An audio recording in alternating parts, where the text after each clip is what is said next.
Hi hello வணக்கம் எல்லாரும் எப்படி இருக்கீங்க? நாம் இந்த வீடியோவில் ரொம்பவே இன்ட்ரெஸ்டிங்கான அப்புறம் ரொம்பவே மர்மமான ஒரு விஷயத்தை பற்றி தான் பார்க்க போகிறோம். அது என்னன்னா பாதாள லோகம், த ஸ்னேக் வேர்ல்ட். அதாவது பாம்புகள் மாதிரி இருக்கிற உயிரினம் எல்லாமே வாழ்கிறதுக்கான அதோட உலகம் தான் இந்த பாதாள லோகம். இந்த நாகலோகத்தை பற்றியும் அதில் வாழ்கிற நாகங்கள் பற்றியும் நம்ம புராணங்களில் நிறையவே குறிப்பு இருக்குது. சின்ன வயசில் கிருஷ்ணர் காளியா அப்படிங்கிற நாகத்தை அடக்குனதாக இருக்கட்டும், நம்மளோட சிவன் கழுத்தில் எப்போவுமே இருக்கிற வாசுகிங்கிற பாம்பாக இருக்கட்டும், நம்ம பார்க்குற கோயில்களில் இருக்கிற பாம்போட சிலைகளாக இருக்கட்டும், இது எல்லாமே நாகலோகத்தில் இருக்கிற அந்த நாகாஸ் தான் ரெப்ரசன்ட் பண்ணுறதா சொல்கிறாங்க. இந்த பாதாள லோகத்தையும் அதோட மர்மத்தை பற்றியும் தான் நாம் இந்த வீடியோவில் பார்க்க போகிறோம். வீடியோக்குள்ளே போகிறதுக்கு முன்னாடி நாம் இந்த பாடல் வரிகளை பார்த்துட்டு போகலாம். அத்தல வித்தல முதல் கிடுகிடு கிடுவென வரும் மயிலின் இனி தொழிற் ஷடுமயில் நடுவுற அழகினுடன் அமரும் அரஹர சிவசிவ பெருமாளே. இந்த பாடலில் அத்தல வித்தல அப்படின்னு 2 உலகத்தை பற்றி சொல்லியிருக்காங்க. அது என்னன்னா, பூமிக்கு மேலே 6 உலகம் இருக்கிறதாவும் பூமிக்கு கீழே 7 உலகங்கள் இருக்கிறதாவும் சொல்லப்படுது. அந்த 7 உலகங்கள் என்னன்னா அத்தல லோகம், வித்தல, சுத்தல, தலாதல, மகாதல, பிரசாதல அண்ட் கடைசியா பாதாள லோகம். இந்த பாதாள லோகத்துல தான் நம்ம பார்க்குற இந்த நாகங்கள் வாழ்றதா சொல்லப்படுது. இந்த பாடல் வரிகளை எழுதினது யாரு? ஏதோ ஒரு பாடல்ல அத்தல வித்தல அப்படின்னு போட்டிருந்தா அதை நாம நம்பணுமா அப்படின்னு கேட்குறீங்களா? இந்த பாடலை எழுதினது அருணகிரிநாதர். அருணகிரிநாதரா? யார் அவரு அப்படின்னு கேட்காதீங்க. நம்ம முருகப்பெருமானுக்காக திருப்புகழ் பாடுவோம்ல, முத்தை தரு அத்தி திருநகை, அந்த பாடலை எழுதியவர் தான் இந்த அருணகிரிநாதர். அந்த திருப்புகழ்ல இருந்து எடுக்கப்பட்டது தான் இந்த பாடல் வரிகள். திருப்புகழ்லாம் பாடியிருக்காரு அப்படின்ன உடனே இவர் சிறு வயதிலிருந்தே ரொம்ப ஒழுக்க நெறியோடு வாழ்ந்து பெரிய சித்த தவசியாக இருப்பார் அப்படின்னு நம்ம நினைக்க வேண்டாம். எம்.ஆர். ராதா அவர்கள் நடித்து வெளிவந்த இந்த இரத்த கண்ணீர் படத்தோட ஒரிஜினல் ஹீரோ நம்ம அருணகிரிநாதர் தான் அப்படின்னு கேள்விப்பட்டீங்கன்னா எப்படி ஆச்சரியப்படுவீங்க. அவரோட கதை இந்த வீடியோவுக்கு ரொம்பவே அவசியம். அதனால் நம்ம கண்டிப்பாக அந்த ஹிஸ்ட்ரியை பார்த்தே ஆகணும். இவர் இப்போ இருக்கிற திருவண்ணாமலை மாவட்டத்தில் தான் பிறந்தார். அருணகிரிநாதர் பிறந்த சில காலத்திலேயே அப்பா இறந்துட்டாங்க. அவருக்கு அக்கா மட்டும்தான். அக்கா ரொம்ப செல்லம் கொடுத்து இவரை வளர்த்துட்டாங்க. சிறு வயது முதலே இவருக்கு நல்ல கல்வி, செல்வம்னு எல்லாமே கிடைச்சது. இருந்தாலும் தீய பழக்கங்களுக்கு அடிமையாகிட்டாரு. இதை தெரிஞ்சுக்கிட்ட அக்கா தன்னோட தம்பிக்கு திருமணம் செய்து வைத்தா எல்லாமே சரியாயிடும்னு நினைக்கிறாங்க. அதனால ஒரு ஏழை வீட்டில் இவரை பற்றின விஷயத்தெல்லாம் மறைச்சு பெண் கேட்குறாங்க. அவங்களும் தன்னோட மகள் நல்லா இருந்தால் போதும்னு நினச்சி திருமணத்துக்கு ஒத்துக்கிறாங்க. திருமணத்துக்கு பிறகும் அருணகிரிநாதர் மாறல. இதனால வருத்தம் அடைந்த அவரோட மனைவி தன்னோட வாழ்க்கையை முருகருக்காக மட்டுமே அர்ப்பணிச்சிட்டாங்க. ஆனாலும் தன்னோட கணவர் கூடவே இருந்து அன்பா பார்த்துக்கிட்டாங்க. இவரோட அக்கா தன்னோட தம்பிக்காக திருமணமே செய்யாம போயிடுறாங்க. ஆனா இவரு பிற பெண்களுக்காக தன்னோட சொத்துக்கள், செல்வங்கள் எல்லாத்தையுமே கொஞ்சம் கொஞ்சமா இழக்கிறாரு. இவங்க அக்காவும் தன்னோட தம்பி மீது இருக்கிற அலாதியான பாசத்துல அவங்க வீட்டையும் வித்து அவருக்கு பணம் கொடுக்கறாங்க. இதனால அவங்க குடிசை வீட்டுக்கு வந்துடுறாங்க. அங்க வந்தும் அருணகிரிநாதர் திருந்தல. அவரோட மனைவி கிட்ட பணம், நகை இது எல்லாமே ஏதாவது இருந்தா கொடுன்னு சொல்லி தொல்லை பண்ணிட்டே இருக்காரு. ஒரு நாள் அருணகிரிநாதர் வீட்டுக்கு உடம்பு முடியாம வராரு. கை கால் எல்லாம் அசைக்கவே முடியல அப்படின்னு சொல்லி படுத்துக்கிறாரு. அவங்க வீட்டில் இருக்கிற அக்காவும் அவங்களோட மனைவியும் போய் வைத்தியரை அழைச்சிட்டு வராங்க. வைத்தியர் அவரை சோதிச்சு பார்த்த உடனேயே அவருக்கு தொழுநோய் வந்திருக்கு அப்படிங்கிற உண்மையை சொல்றாங்க. இதை கேட்டு அக்காவும் மனைவியும் ரொம்பவே அதிர்ச்சி ஆக்குறாங்க. அவருக்கு கொஞ்சம் மருந்தெல்லாம் கொடுக்குறாரு. எப்படி இருந்த அருணகிரிநாதர் ஆனால் இப்போ அவரால் தன்னோட உணவை எடுத்து சாப்பிட கூட முடியல. அவங்க அக்கா தான் வந்து ஊட்டி விடுறாங்க. கொஞ்ச நாள் அப்புறமும் தனக்கு தெரிந்த பெண்கள் எல்லார்கிட்டையுமே போய் பேச போறாரு. ஆனால் ஒருத்தரும் இவரை சேர்த்துக்கல. இவரை பார்த்த உடனே எல்லாரும் வெறுத்து ஒதுக்க ஆரம்பிச்சாங்க. இதை அருணகிரிநாதரால் ஏற்றுக்கவே முடியல. வீட்டிற்கு வந்த அவர் அந்த நிலையிலும் தனக்கு ஒரு பெண்ணின் அண்மை தேவைப்பட்டதுனால தன்னோட மனைவி கிட்ட பெரிய சண்டை போட்டார். ஆனால் அவரோட மனைவி அவரை ஒதுக்குனாங்க. இதனால அந்த குடும்பமே ரொம்பவே கஷ்டப்பட்டது. அந்த நிலையில தன்னோட அக்கா ரொம்பவே கோவத்துடனும் வருத்தத்துடனும் தன்னை பெண்டாளுமாறு சொல்லிட்டாங்க. இதை கேட்ட அருணகிரிநாதரால் தாங்கிக்க முடியல. தன்னோட அக்காவோட காலில் விழுந்து மன்னிப்பு கேட்டு தான் இனிமே உயிர் வாழ்றதுக்கு தகுதி இல்லைன்னு முடிவு பண்ணி வீட்டை விட்டு கிளம்பிட்டாரு. அந்த பக்கம் வந்த பெரியவர் ஒருவர் குன்றத்தோர் ஆடும் குமரக்கடவுளை பற்றி சொல்லி சரவண பவ என்னும் 6 எழுத்து மந்திரத்தையும் அதன் உட்பொருளையும் சொல்லின் தத்துவத்தையும் விளக்கி குமரனை போற்றி பெருவாழ்வு வாழச் சொல்லி ஆசிர்வாதம் செய்தார். செய்வதறியாது இருந்த அருணகிரிநாதர் குழப்பத்திலையும் கவலையிலையும் திருவண்ணாமலை கோபுரத்தின் மீது ஏறி கீழே குதிச்சிட்டாரு. அப்பொழுதுதான் அந்த இடத்துல யாரோ ஒருத்தர் அவரை தாங்கி பிடிச்சுக்கிட்டாங்க. கண் விழித்து பார்த்த அருணகிரிநாதர் தான் காப்பாற்றப்பட்டதை உணர்றாரு. வாழ தகுதி இல்லாத என்ன எதுக்கு காப்பாத்தினீங்கன்னு கேட்குறாரு. எப்போ நீ செய்த தப்பெல்லாம் உணர்ந்துட்டியோ அப்போவே உன் பாவங்கள் எல்லாமே தீர்ந்தது, உன் விதி மாற்றப்பட்டது அப்படின்னு சொல்றாரு. இப்போ நான் என்ன செய்யணும்னு அருணகிரிநாதர் கேட்குறாரு. அதுக்கு நீ சும்மா இரு அது போதும் அப்படின்னு சொல்லிட்டு போயிடுறாரு. அதை கேட்டதும் அருணகிரிநாதர் புரிஞ்சுக்கிறாரு. கோவில்ல அமைதியா போய் உட்காந்து தியானம் பண்ண ஆரம்பிக்கிறாரு. தியானம் செய்ய செய்ய அவருக்கு ஒளி உண்டாகுது. தியானத்துல சிறந்து ஹையர் வைப்ரேஷனுக்கு போனதுனால அந்த டைம்ல முருகப்பெருமான் அவருக்கு காட்சி கொடுக்கிறாரு. உலகம் உய்ய உத்தமர் சிறக்க நீ திருப்புகழ் பாடியே ஆகணும்னு சொல்றாரு. முத்தாக பாடு அப்படின்னு சொன்ன உடனே அவருக்கு ஞானம் வந்துருது. உடனே முத்தை தரு அத்தி திருநகைன்னு திருப்புகழ் பாட ஆரம்பிச்சிடுறாரு. இதன் மூலம் அவருக்கு ஞான ஒளி கிடைக்குது. மறுபடியும் இது நடந்த பிறகும் ரொம்ப ஆழமான தியானத்துல ஈடுபடுறாரு. இப்படி தியானம் செய்யறப்போ அவருக்கு முழுமையான ஞானம் கிடைக்க பெறுது. முருகர் சொன்ன மாதிரி மக்கள் எல்லோருக்கும் மெய் உணர்த்த புறப்படுறாரு. இவரோட வரலாறை ஏன் சொன்னோம்னா, எவ்வளவு தப்பு பண்ணியிருந்தாலும் சரி அதை உணர்றப்போ நாம தூயவர்களாக மாறிடுறோம். நம்ம மனதை நல்ல விஷயத்துல செலுத்துறப்போ நமக்கு இறைஞானம் கிடைக்கும். ஏன் முருகப்பெருமானே கூட நமக்கு காட்சி தருவாரு. இந்த விளக்கறதுக்கு தான் இவரோட கதையை நான் சொன்னேன். அது மட்டும் இல்லை, அந்த திருப்புகழ் பாடல் வரிகளை அவர் எவ்வளவு ஞானத்தில் எழுதியிருப்பார். இன்ஃபேக்ட் முருகப்பெருமானே நேரில் வந்து காட்சி கொடுக்குறப்போ அவர் எடுத்து கொடுத்த வரியிலிருந்து பாடப்பெற்றது தான் அந்த திருப்புகழ். அப்படி அந்த அத்தல வித்தல அப்படின்னு அவர் எழுதியிருக்கிற வரிகளில் எவ்வளவு உண்மைத்தன்மை இருக்கும்னு நாம் உணர்ந்துக்கணும். சரி, ஓகே, நம்ம நாகலோகத்துக்கு திரும்பலாம். Back to Nagaloka. பூமிக்கு 2 துருவங்கள் இருக்கு. அதாவது நார்த் போல் மற்றும் சவுத் போல், வட துருவம் தென் துருவம். இந்த துருவங்கள்ல தான் அதிசயமோ ஆச்சரியமோ காத்துக்கிட்டு இருக்கு. இந்த 2 துருவங்கள் கிட்ட இருக்கிற நிலப்பரப்புமே ரொம்ப ஐஸால மூடப்பட்டிருக்கும். தென் துருவத்துல தான் நம்ம எல்லாருக்குமே தெரிஞ்ச அண்டார்டிகா இருக்கு. இந்த அண்டார்டிகால தான் பல நாடுகள் சேர்ந்து ஆராய்ச்சி செஞ்சாங்க. இதுல ஒன்றும் ஆச்சரியம் இல்லை, ஆராய்ச்சி தானே, அவங்க எந்த நாட்டில் வேணா செய்யலாம்ல. ஆனா அது கிடையாது. இந்த இடத்துல செஞ்ச ஆராய்ச்சியோட காரணமே வேற. அதைத்தான் நம்ம இந்த வீடியோல பார்க்க போறோம். இந்தியா கூட இந்த இடத்துல 3 ஆராய்ச்சி மையம் வச்சிருக்கு. இது ஏன் அப்படிங்கிற கேள்விக்கான விடை இந்த 2 துருவங்கள் கிட்ட தான் இருக்கு.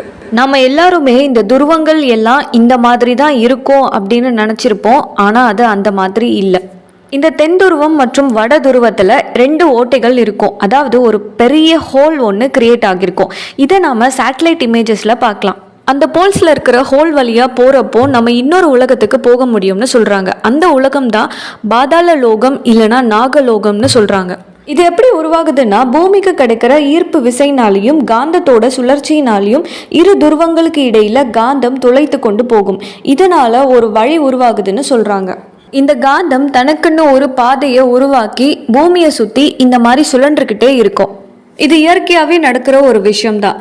இந்த மாதிரி பாதை போன்ற அமைப்பு நம்ம இயற்கையாக பார்க்குற நிறைய விஷயங்கள்ல இருக்கு. அதை இந்த படத்துல நீங்க பார்க்கலாம். எந்த விஷயம் சுழண்டுட்டு இருந்தாலும் சரி, அதோட சுழற்சியின் போது நடு மையத்தில் இந்த மாதிரி ஹோல் கிரியேட் ஆகும்.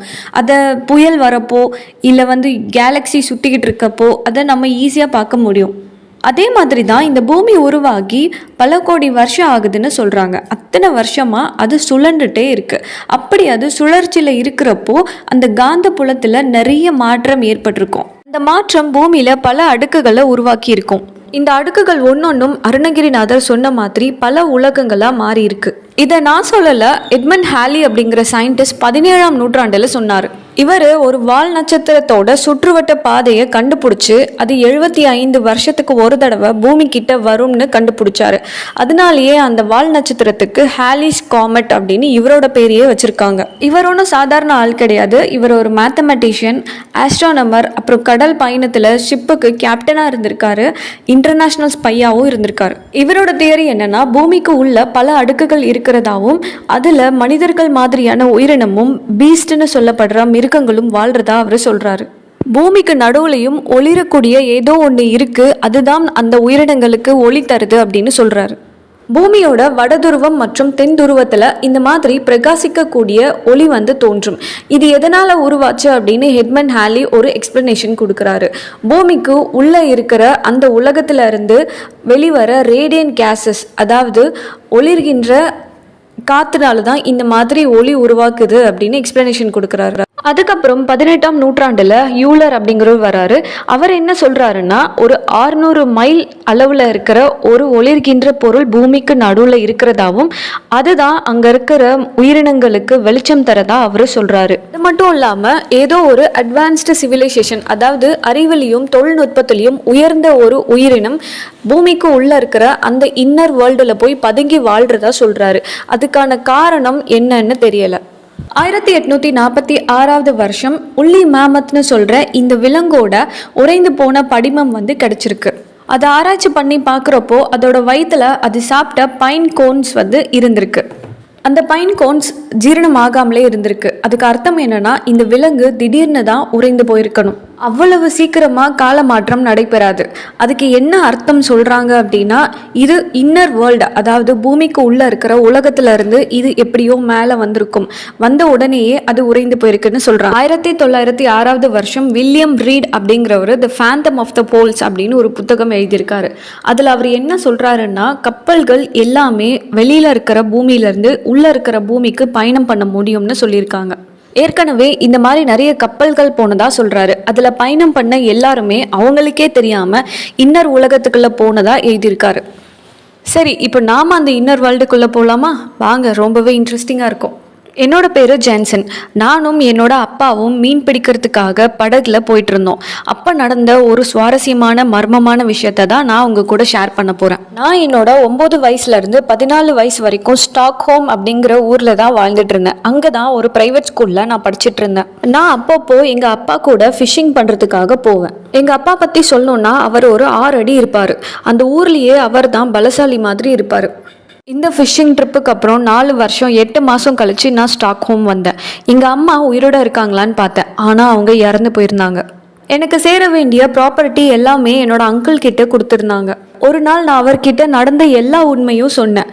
அவரை அந்த மர்மமான உலகத்துக்கு போகிறதுக்காக சீக்கிரம் கிளம்புங்கன்னு சொல்லி தொல்லை பண்ணிக்கிட்டே இருந்தேன். ஆரம்பத்தில் என்னோட அங்கிள் இதுக்கு சப்போர்ட் பண்ணுற மாதிரி இருந்தது.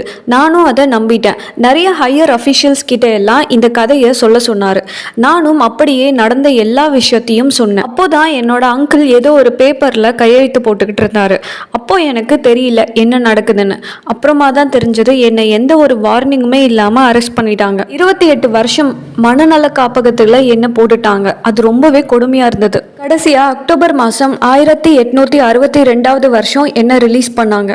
என்னோட அங்கிள் இறந்து போயிட்டாங்க. என் வயசுல இருந்த என்னோட ஃப்ரெண்ட்ஸ் எல்லாருமே இப்போ எனக்கு யாரோ மாதிரி ஆக்கிட்டாங்க. என்னோட வாழ்க்கைக்கு என்ன பண்ணணும்னு தெரியல. என்கிட்ட இருந்த ஒரே வழி ஃபிஷிங் மட்டும்தான். அதுக்காக நான் ஹார்பருக்கு போய் ஃபிஷிங் பண்ண ஆரம்பித்தேன்.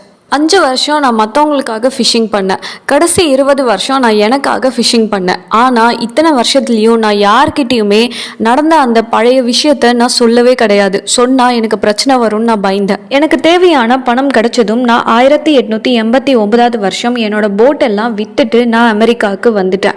நான் பார்த்த எல்லா மர்மமான விஷயத்தையுமே ஒரு புத்தகத்தில் எழுதிட்டு அந்த இடம் எங்கே இருக்குன்ற மேப்பையும் நான் அந்த புத்தகத்தில் வச்சுருக்கேன். நான் பார்த்த அந்த ரகசியமான விஷயத்த இப்போ நான் உங்கள் கூட ஷேர் பண்ண போறேன். ஏப்ரல் மாதம் 1829 வருஷம் நானும் என்னோட அப்பாவும் ஃபிஷிங்காக கிளம்பினோம். நாங்கள் ஸ்டாக்ஹோம்ல இருந்து கிளம்பி காத்லாண்ட் ஐலாண்டுக்கு வந்து சேர்ந்தோம். அங்கிருந்து தென் திசையில் கொஞ்ச நாள் பயணம் பண்ணி சாந்தோமார் பாயிண்ட்டுக்கு வந்தோம்.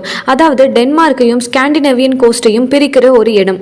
அந்த சாந்தோமார் பாயிண்ட்ல இருந்து கிறிஸ்டிசாண்ட் அப்படிங்கிற இடத்துக்கு வந்து சேர்ந்தோம். அந்த இடத்துல 2 நாள் நாங்கள் ரெஸ்ட் எடுத்தோம். கிறிஸ்டியன் சாண்ட்லேருந்து 2 நாள் கழித்து நாங்கள் லோஃபர்டன் ஐலாண்ட்ஸ்க்கு வந்து சேர்ந்தோம். இந்த ஐலாண்ட் அங்கேருந்து நார்த் திசையில் இருக்கும். இது ரொம்பவே அழகாக இருக்கும். அங்கேருந்து ஹேமர்ஃபெஸ்ட் அப்படிங்கிற இடத்துக்கு வந்து சேர்ந்தோம். அந்த இடத்துல நாங்கள் கொஞ்ச நாள் ரெஸ்ட் எடுத்தோம். 1 வாரம் ரெஸ்ட் எடுத்துக்கிட்டு எங்களுக்கு தேவையான உணவு, தண்ணீர் இது எல்லாத்தையுமே எடுத்துக்கிட்டோம். ஹேமர்ஃபெஸ்ட்டில் 1 வாரம் ரெஸ்ட் எடுத்துக்கு அப்புறம் நாங்கள் ஸ்பிட்ஸ்பர்கன் நோக்கி பயணம் பண்ண ஆரம்பித்தோம். அந்த இடத்துல முதல்ல கொஞ்ச நாளைக்கு கடல் நல்லா இருந்தது. எங்களுக்கு தேவையான காற்றும் அடிச்சுது. ஆனால் போக போக அந்த இடம் முழுக்கவே ஐஸாக இருந்தது. அதிலிருந்து நாங்கள் தப்பிச்சதே பெரிய விஷயமா போச்சு. ஜூன் 23 அன்னைக்கு நாங்கள் ஸ்பிட்ஸ்பர்கன் வந்து சேர்ந்தோம். எங்களோட பயணம் ஸ்காட்லாண்டில் ஆரம்பித்து நாங்கள் காட்லாண்டுக்கு வந்து சேர்ந்தோம். அங்கேருந்து நாங்கள் சாந்தமோர் பாயிண்ட்டுக்கு வந்தோம். சாந்தமோர் பாயிண்ட்லேருந்து கிறிஸ்டியன் சாண்ட் அப்படிங்கிற இடத்துக்கு வந்து 2 நாள் ரெஸ்ட் எடுத்தோம். கிறிஸ்டியன் சாண்ட்லேருந்து லோஃபர்டன் ஐலாண்டுக்கு போய் அங்கேருந்து ஹேமர் ஃபெஸ்ட்டுக்கு போயிட்டு ஹேமர் ஃபெஸ்ட்லேருந்து ஸ்பிட்ஸ்பர்கனுக்கு வந்து சேர்ந்தோம். ஸ்பிட்ஸ்பர்கனில் எங்களுக்கு தேவையான ஃபிஷ்ஷிங் எல்லாமே பண்ணிவிட்டு அங்கே கொஞ்சம் நேரம் வெயிட் பண்ணிகிட்டு இருந்தோம். அப்போது தான் எங்கள் அப்பா ஃப்ரான்ஸ் ஜோசப் லேண்டுக்கு போகலான்னு சொன்னார். ஏன்னா அந்த இடத்துல தான் நிறைய தந்தம் கிடைக்கும், அதை எடுத்துகிட்டு போயிட்டு ஸ்டாக்ஹோமில் விற்றோம்னா நமக்கு நல்ல காசு கிடைக்கும் அப்படின்னு சொன்னார். நானும் சரி அப்படின்னு சொன்னேன். இந்த ஃப்ரான்ஸ் ஜோசப் லேண்டை தாண்டி போனால் வேறு எதுவுமே கிடையாது, அங்கே நார்த் போல் மட்டும்தான் இருக்கும். எங்கள் அப்பா ஓடின், தார் மாதிரியான கடவுள்கள் எல்லாரையும் ரொம்பவே நம்புவார். ஏன்னா சின்ன வயசுலேருந்தே இந்த மாதிரி கதைகளை கேட்டு தான் அவர் வளர்ந்துருக்காரு. அவங்க எல்லாருமே நார்த் போல்குள்ளே இருக்கிறதா அவருக்கு ஒரு நம்பிக்கை. இதை அவர் சொன்ன உடனேயே நானும் போய் பார்க்கலாம்ப்பா அப்படின்னு சொன்னேன். உடனே என் அப்பா கேட்டார், நீ தைரியமாக இருக்கியா, போகலாமா அப்படின்னு கேட்டார். நானும் போகலான்னு சொன்னேன். மனுஷங்களே போகாத அந்த இடத்துக்கு வா போகலாம் அப்படின்னு சொல்லி என்னை ரொம்ப பெருமையாக கூப்பிட்டு போனார். 36 மணி நேரம் பயணம் பண்ண உடனேயே ஃப்ரான்ஸ் ஜோசப் லேண்டை விட்டு நாங்கள் ரொம்ப தூரம் வந்துட்டோம். காற்று வடக்கு நோக்கி வீசிட்டு இருந்தது. எங்கள் கப்பலை சுற்றி ஃபுல்லாகவே ஐஸாக இருந்தது. அதில் இருக்கிற கொஞ்சம் இடத்துல எங்கள் கப்பல் உள்ளே பூந்து எப்படியோ வெளியில் வந்துக்கிட்டு இருந்தது. 3வது நாள் பயணத்தில் எங்கள் கண்ணுக்கு ஒரு தீவு தென்பட்டது. எங்கள் அப்பா அந்த தீவில் இறங்கி கண்டிப்பாக சுற்றி பார்க்கணுன்னு சொன்னார். நானும் அந்த தீவு முழுக்க ஒரு நாள் இருந்து சுற்றி பார்த்தோம். அந்த தீவில் நிறைய மரங்கள் 40 அடி உயரத்துக்கு மேலே வளர்ந்துட்டு இருந்தது. யாருமே போக முடியாத அந்த இடத்துக்கு போகிறதுனால அந்த எக்ஸைட்மெண்ட்லேயே நாங்கள் 30 மணி நேரமாக சாப்பிடல. அதை பற்றி எங்களுக்கு கவலையும் இல்லை. ஆனால் நார்த்தன் சைடு போக போக கொஞ்சம் சூடாக இருக்க ஆரம்பிச்சது.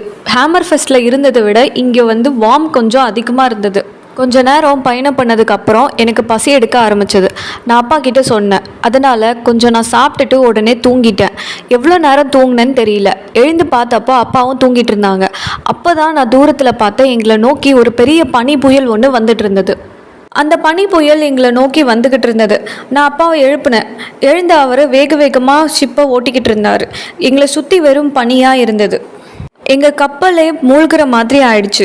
அப்போ தான் நாங்கள் 2 சைடுமே பனிக்கட்டி இருந்ததை பார்த்தோம். அதுக்கு நடுவில் ஒரு சின்ன வழி இருந்தது. எங்கள் கப்பலை விட பெரிய வழி தான், ஆனால் அது வழியாக நாங்கள் எப்படியோ போகலான்னு பயணம் பண்ணிட்டோம். எங்களோட ஷிப்பில் விரிசல் விழுந்த மாதிரி இருந்தது. நாங்கள் எல்லாருமே ரொம்ப பயந்துட்டோம். இதுக்காக நானும் அப்பாவும் முன்னாடி எந்த ப்ரிப்பரேஷனும் இல்லாமல் தான் வந்தோம். எங்களை சுற்றி வெறும் பனிமூட்டமாக இருந்தது. எங்களால் எதையுமே பார்க்க முடியல. எங்கள் அப்பா ஒன்றும் கவலைப்படாத, தைரியமாக இரு அப்படின்னு சொன்னார். அந்த இடத்துல இடி மின்னல்னு ஒரே சத்தமாக இருந்தது. நாங்கள் எங்கே பயணம் பண்ணிகிட்ருக்கோன்னு எங்களுக்கே தெரியல. 3 மணி நேரமாக இதே மாதிரி மின்னல் இருந்துகிட்டே இருந்தது. திடீர்னு அந்த இடமே அமைதியாயிடுச்சு. பனி எல்லாமே விலகிடுச்சு. நான் அப்பா பேசுகிறதுக்காக காத்துட்டு இருந்தேன். எனக்கு ரொம்ப தாகம் எடுத்தது. எங்கள் ஷிப்பில் இருந்த தண்ணி எல்லாமே வீணாக போயிடுச்சு. இப்போ என்ன பண்ணுறதுன்னு தெரியாமல் கடலில் இருந்த தண்ணியை எடுத்து குடித்தேன். அப்படி வைக்கும்போது தான் தெரிஞ்சது அந்த தண்ணி ரொம்ப இனிப்பாக இருந்தது. அதில் கொஞ்சம் கூட உப்பே கிடையாது.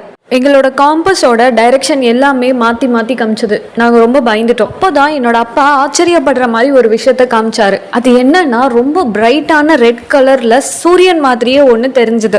இது நாங்கள் வந்து பொய்யான சூரியன் தான் அப்படின்னு நினச்சோம்.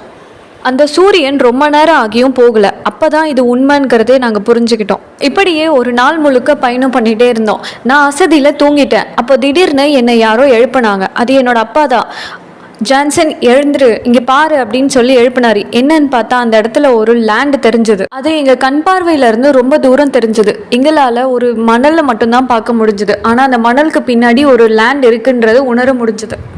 திடீர்னு எங்கள் காம்பஸ் சரியாக ஆரம்பிச்சிருச்சு. நாங்கள் நார்த்துலேருந்து ரொம்ப தூரம் வந்துட்டோம். ஆனாலும் எங்கள் காம்பஸில் நார்த்து திசையை காட்டுச்சு. அதுக்கப்புறமா எங்களுக்கு ஒரு ஆறு கண்ணுக்கு தென்பட்டது. அது வழியாக 10 நாள் பயணம் பண்ணப்போ எங்களுக்கு ஒரு இன்லேண்ட் தெரிஞ்சுது, அதாவது நிலப்பரப்பு தெரிஞ்சுது.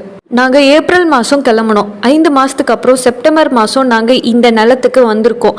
திடீர்னு எங்களுக்கு யாரோ பாடுற மாதிரி சத்தம் கேட்டுச்சு. அதை கேட்ட உடனே நாங்கள் பயந்துட்டோம். அங்கே எங்களுக்கு ஒரு பெரிய ஷிப் கண்ணுக்கு தெரிஞ்சுது. அந்த ஷிப்பில் இருந்து தான் இந்த சத்தம் வந்துச்சு. ஒரு ஆயிரக்கணக்கான மக்கள் சேர்ந்து பாடினா எப்படி இருக்குமோ அந்த மாதிரியான சத்தம் எங்களுக்கு கேட்டுச்சு. நாங்கள் அந்த ஆற்றோட கரைக்கு வந்து சேர்ந்தோம். திடீர்னு ஒரு 6 ஜைஜாண்டிக்கான மனிதர்கள் எங்களை நோக்கி வந்தாங்க.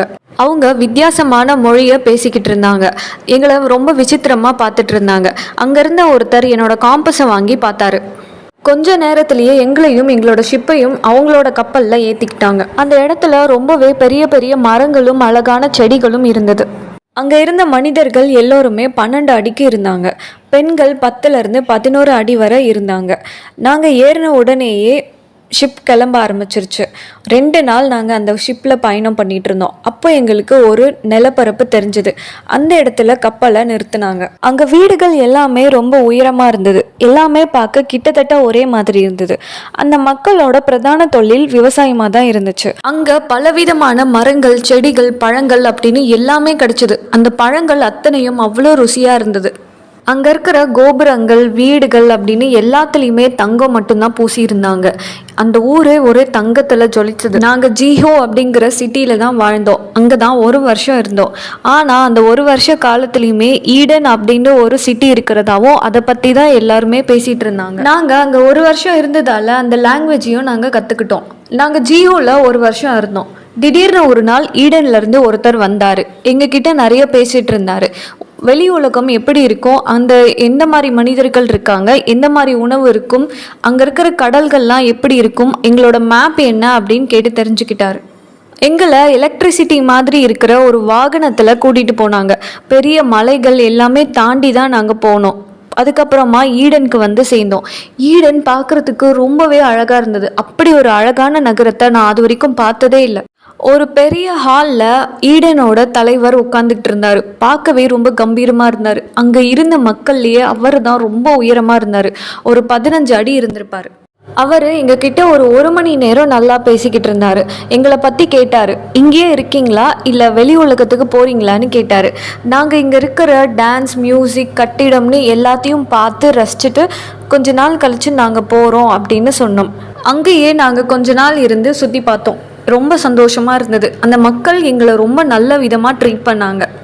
எல்லாத்தையும் சுற்றி பார்த்ததுக்கு அப்புறம் நாங்கள் கிளம்புறோன்னு சொன்னோம். அவங்களும் எங்களோட ஷிப்பை கொடுத்து கிளம்புறதுக்காக தயார் பண்ணாங்க. அவங்களுக்கு எங்களை அனுப்புறதுக்கு மனசே இல்லை. ஆனால் போகிற வழி ரொம்ப கடினமாக இருக்கும்னு பத்திரமா போங்க அப்படின்னு சொல்லி அனுப்பிச்சாங்க. நாங்கள் வடக்கு திசையை நோக்கி பயணம் பண்ணிட்டு இருந்தோம். அப்போ தான் எங்களுக்கு ஞாபகம் வந்தது, ஸ்பிட்ஸ்பர்கனில் இந்த நேரத்தில் ரொம்ப ஐஸாக இருக்கும். அந்த இடத்துல வாழவே முடியாது. நாங்கள் தப்பான டைமில் கிளம்பிட்டோம்.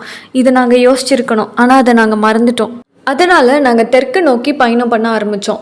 காற்று ரொம்ப பலமாக வீசுச்சு. எல்லா இடத்துலையும் ஐஸ் கட்டிகளாக இருந்தது. இந்த ஐஸ் பாறையை தாண்டி எப்படி போகிறதுன்னு எங்களுக்கு குழப்பமாக இருந்தது. அப்போதான் எதிர்பாராத நேரத்தில் ஒரு பனி புயல் எங்களை நோக்கி வந்துட்டு இருந்தது. அந்த புயலில் சிக்கி எங்கள் படகு சேதமாயிடுச்சு. நாங்கள் எல்லாருமே மூழ்கிட்டோம். நான் ஒரு பனிப்பாறை மேலே அமர்ந்துட்டு இருந்தேன். எங்கள் அப்பாவை தேடி பார்த்தேன். அவரை காணோம். அவர் இறந்துட்டாருன்னு நினச்சப்போ எனக்கு ரொம்ப அழுகையாக வந்தது.